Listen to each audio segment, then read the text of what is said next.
5장 하나님께서 모세에게 말씀하셨다. 너는 이스라엘 백성에게 명령하여 악성 피부병에 걸린 사람, 고름을 흘리는 사람, 죽음에 닿아 부정하게 된 사람을 진 안에 머물지 못하게 하여라. 남자와 여자 가리지 말고 똑같이 내보내라. 그들을 진 밖으로 내보내어 내가 그들 가운데 머물고 있는 진을 더럽히지 못하게 하여라. 이스라엘 백성은 그대로 행하여 그들을 진 안에 머물지 못하게 했다. 그들은 하나님께서 모세를 통해 명령하신 대로 행했다.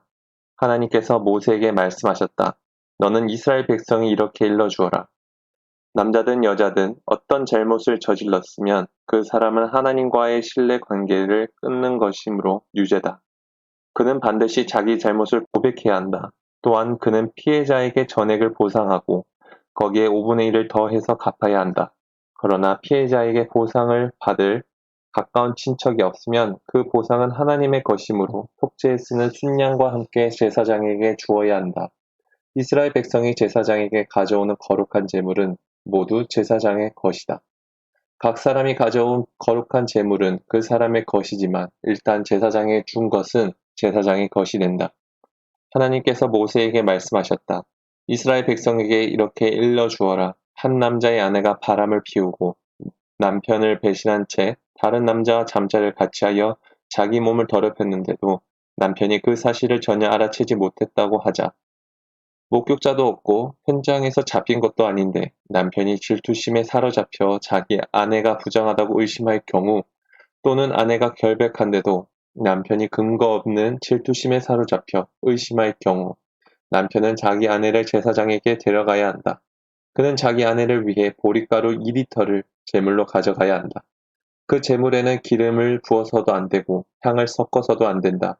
그것은 질투 때문에 바친 곡식 제물, 죄를 밝히기 위해 바친 제물이기 때문이다. 제사장은 그 여자를 데려다가 하나님 앞에 세워야 한다. 그리고 옹기 항아리에 거룩한 물을 담아다가 성막 바닥에서 흙먼지 얼마를 긁어 그 물에 타야 한다. 제사장은 그 여자를 하나님 앞에 세운 다음 그 여자에게 머리를 풀게 하고 진상 규명의 제물, 곧 질투 때문에 바친 곡식 제물을 그 여자의 두 손에 얹어 놓아야 한다. 제사장은 저주를 전하는 쓴 물을 손에 들고 그 여자에게 맹세시키면서 이렇게 말해야 한다. 그대가 다른 남자와 잠자리를 같이 한 적이 없고 그대가 남편과 결혼 생활을 하는 동안에 바람을 피워 몸을 더럽힌 일이 없으면 저주를 전하는 이 쓴 물이 그대를 해치지 않을 것이오. 그러나 그대가 남편과 결혼 생활을 하는 동안에 바람을 피우고 그대의 남편 외에 다른 남자와 잠자리를 같이 하여 자기 몸을 더럽혔으면 이 대목에서 제사장은 그 여자를 다음과 같이 저주해야 한다. 하나님께서 그대의 자궁을 오그라들게 하시고 그대의 배를 부풀어 오르게 하셔서 그대의 백성이 그대를 저주하고 욕하게 하실 것이요. 저주를 전하는 이 물이 그대의 몸속에 들어가서 그대의 배를 부풀어 오르게 하고 그대의 자궁은 오그라들게 할 것이요. 그러면 그 여자는 아멘 아멘 하고 말해야 한다. 제사장은 이 저주의 말을 두루마리에 적어서 쓴물에 그 글자를 씻은 다음 저주를 전하는 쓴물에 그 여자에게 주어야 한다. 이 물은 여자의 몸속에 들어가 심한 통증을 일으킬 것이다. 제사장은 그 여자의 손에서 질투 때문에 바친 곡식 제물을 한 움큼 받아 하나님 앞에 흔들어 바치고 제단으로 가져가야 한다. 제사장은 또 곡식 제물을 한 움큼 쥐고 그것을 진상규명의 제물로 삼아 제단 위에서 불살라 바쳐야 한다. 그런 다음 여자에게 그 물을 마시게 해야 한다. 저주를 전하는 물을 마셨을 때 그 여자가 자기 남편을 배반하고 몸을 더럽힌 일이 있으면 그 물이 그 여자의 몸속에 들어가 심한 통증을 일으킬 것이다. 그 여자의 배가 부풀어 오르고 자궁이 오르그라들 것이다. 그 여자는 자기 백성 가운데서 저주를 받을 것이다.